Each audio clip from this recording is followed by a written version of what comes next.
Alright, Sagittarius, how are you guys doing? Welcome to your July tarot reading. My name is JJ. If you're new to my channel, welcome. It's a pleasure to have you here. I'm awfully delayed with the readings, as usual. What's new? Yeah, but honestly, it's really is a miracle that I can even get these done every month with everything that I have on my plate. So anyway,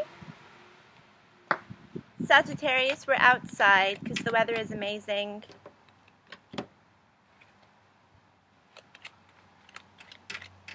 And there are just plenty of summer vibes. I love it when it's Leo season. And so Leo is your sister sign, which means that a lot of the blessings Leo receive also get extended to you. It's just generally a very good period because there are so many planets in fire signs.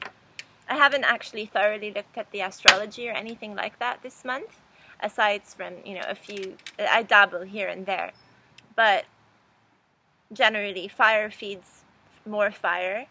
So the happiness that comes in Leo's direction is also sent to you, to nurture you as well and facilitate any growth that you want to actually make a reality. So it's that time of year where everyone is kind of pushing forward, really, because we can spend the first half of the year procrastinating, all those resolutions that we make, like this is going to be the year I quit smoking, or this is going to be the year I get that six-pack, whatever it is for you. We have a tendency to for things to pick up like the first couple of months because you're just really motivated. You really want to go for it. And again, it's that same statement that says, that we keep repeating over and over again.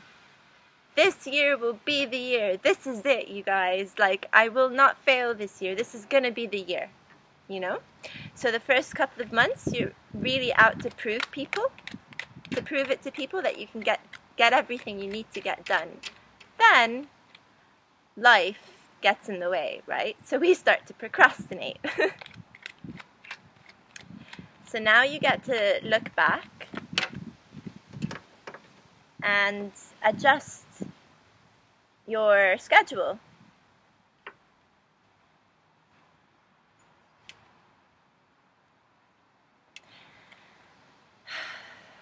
So it seems like it's in July is the time to reassess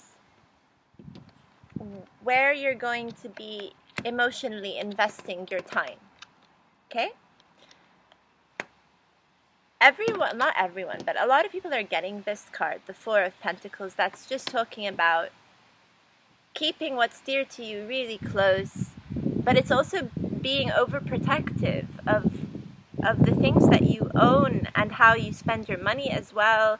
It's that overprotective feeling that we get when we're afraid we're going to lose something.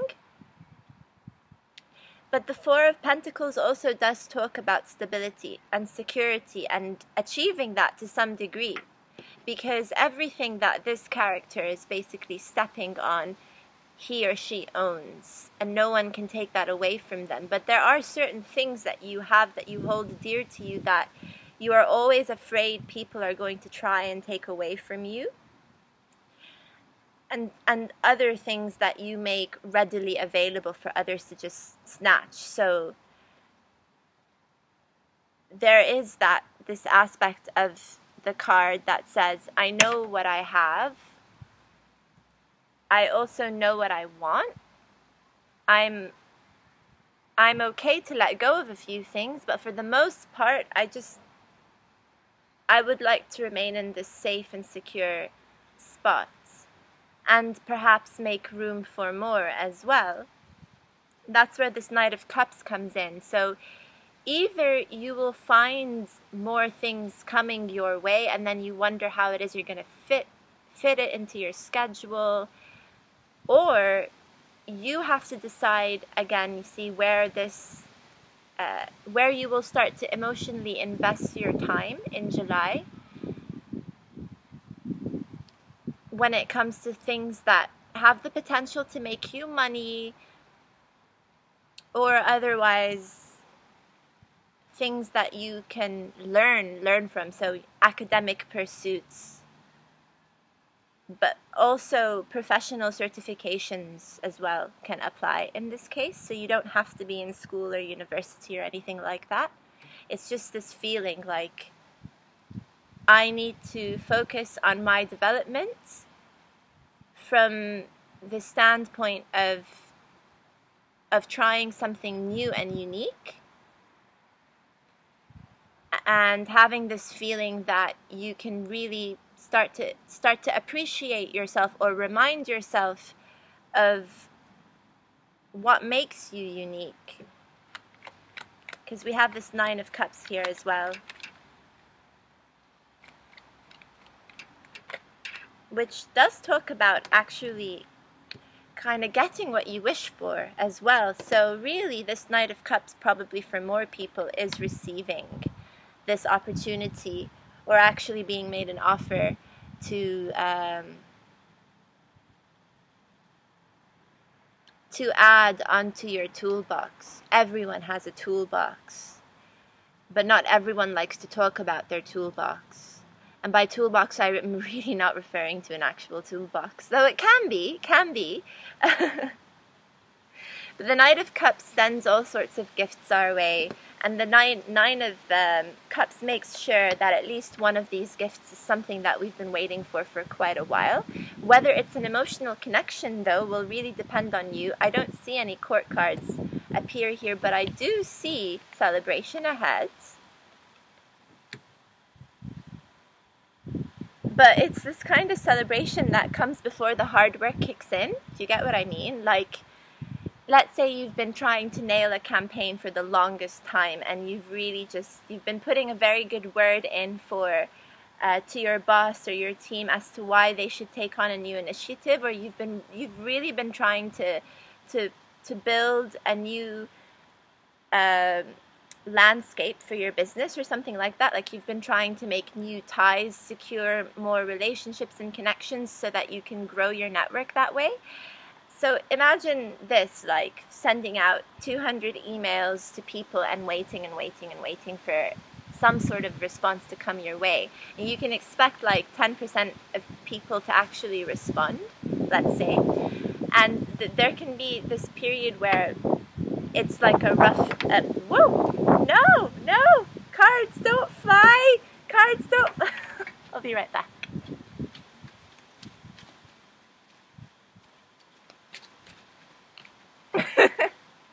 Sorry about that, Sag. So, yes, where were we? So yeah, again, it can be one of those periods where you've been waiting for a long time to receive positive response. And finally, you've gotten this positive response and confirmation that things are moving forward. So finally, all the discussions that you've been having with all sorts of people to secure a deal, that's come through, and it's time to celebrate. But it's, again, celebration before the hard work actually starts. Unlike with students, where it's like, okay, the celebration comes after final exams, and then you don't have to worry about what happens the next day. In this case, you kind of have to worry about waking up and rolling over, hung over into the office or something like that. So just do watch out, because that's the vibe that I'm getting with this 10 of Wands, where you've had a bit too much fun. And then the next day everyone notices that something's off. Whether it's a grand headache, or you're just really not in the mood and it feels like everything requires effort, you know, one of those days.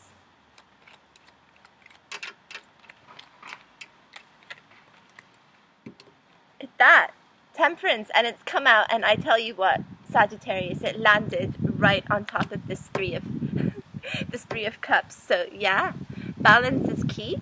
Don't overdo it with the drinking and the partying. Because I have a feeling that someone just has to give you that advice. And seriously, I don't think I've met a Sagittarius that doesn't love to party and doesn't sometimes overdo it with their drinking. So you really do love to have a good time. In fact, you're the ones that encourage us to have a great time.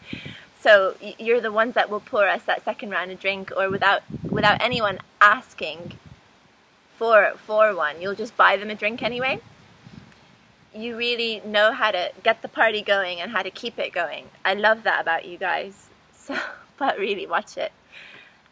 On the other hand, this Ace of Swords is still saying you are really, really on the right track, regardless of how awful you might feel. Again, it's that hangover, so it's not the end of the world.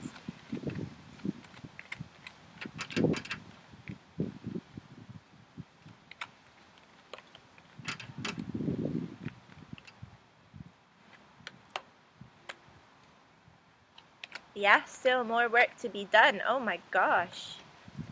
Woohoo! Success! Yes, yes. But please do not burn out. Don't burn out.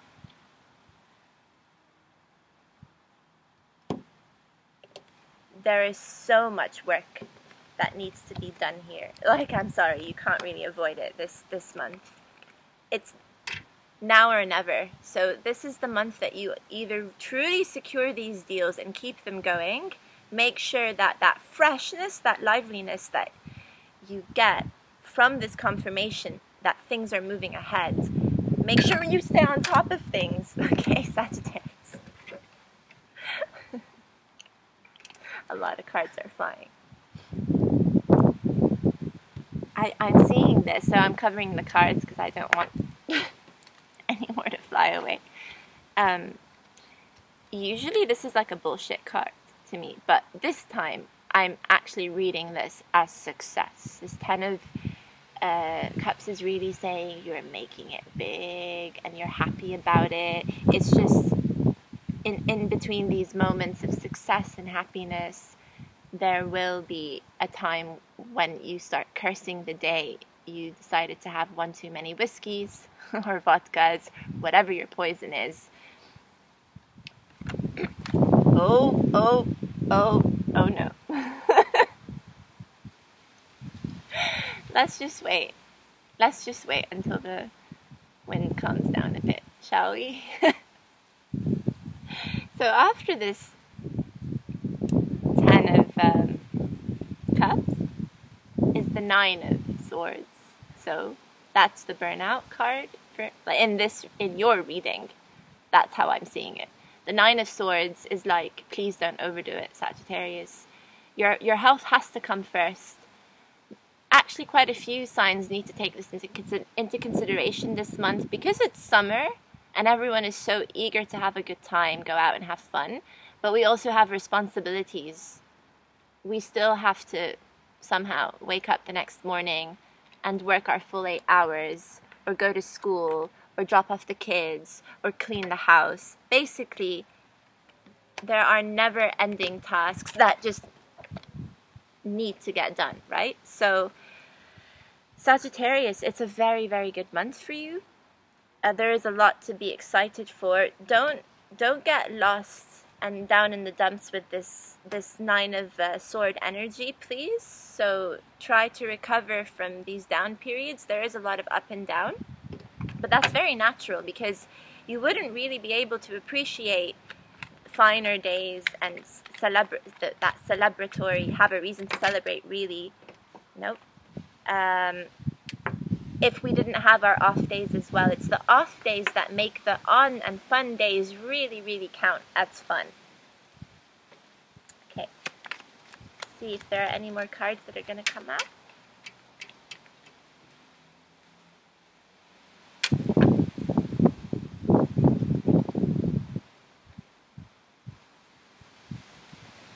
Okay. Ah! Woo!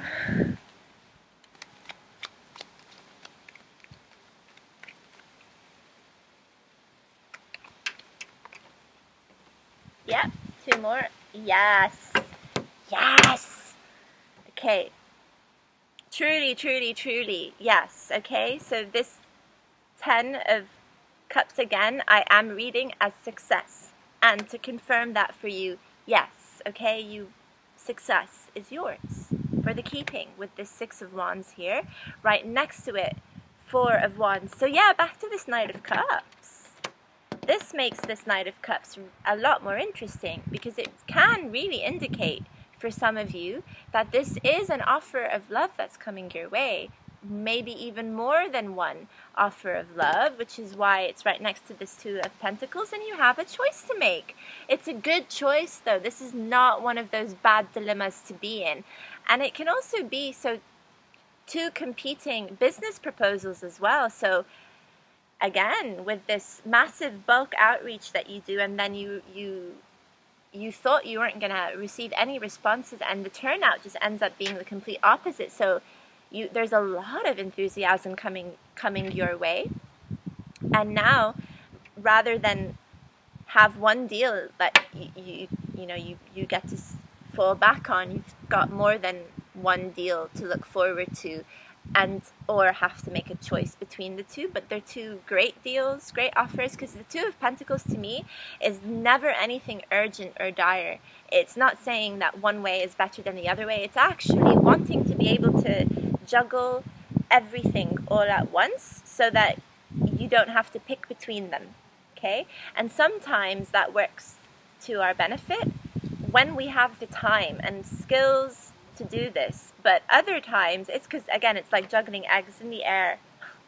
So depending on how much you practice doing this, you will either do it better than others, or you'll fail miserably and drop all the eggs and everything breaks and you end up with nothing. But the Two of Pentacles gives you that leeway to keep both deals rotating and rolling until eventually you get cornered and have to pick. So you can either be picking between two potential love stories, in which case I have to note that this might then be talking about a three-way, like a third party complicating things a bit, or it is simply celebrating because, yes, you didn't just receive one deal, but two or three or more, and it is a cause for celebration. Either way, you come out really, really victorious, seriously victorious. And with this Four of Wands, strong potential for long-lasting business and romantic as well, possibly relationships and partnerships. I love this. Seriously, this is really freaking awesome. Okay, so there's really not much more to say apart from, again, mind this Nine of Swords, which can be indicative of this third-party confusion, tension, like, oh, why? Why do I have to pick? Or why do both these people have to be so great? Why can't I have both? Well, because you can't have your cake and eat it sort of situation, Sagittarius. So it's not the end of the world. It's not the end of the world, though sometimes it feels like it is. Cool. So I hope you enjoyed it. Thanks for sticking around. I really do appreciate it, and thank you for all your patience, love, and support. Please hit the like button, or not, up to you. Leave a comment if you wish. Subscribe if you haven't and would like to see more of these videos. I promise I don't spam you or anything. It's just the typical 12 videos a month sort of deal, with the occasional live session, and sometimes, if maybe I'll start doing Q&As just to jazz things up. Thank you for being here, you guys. I love you. Take good care of yourself, and happy July.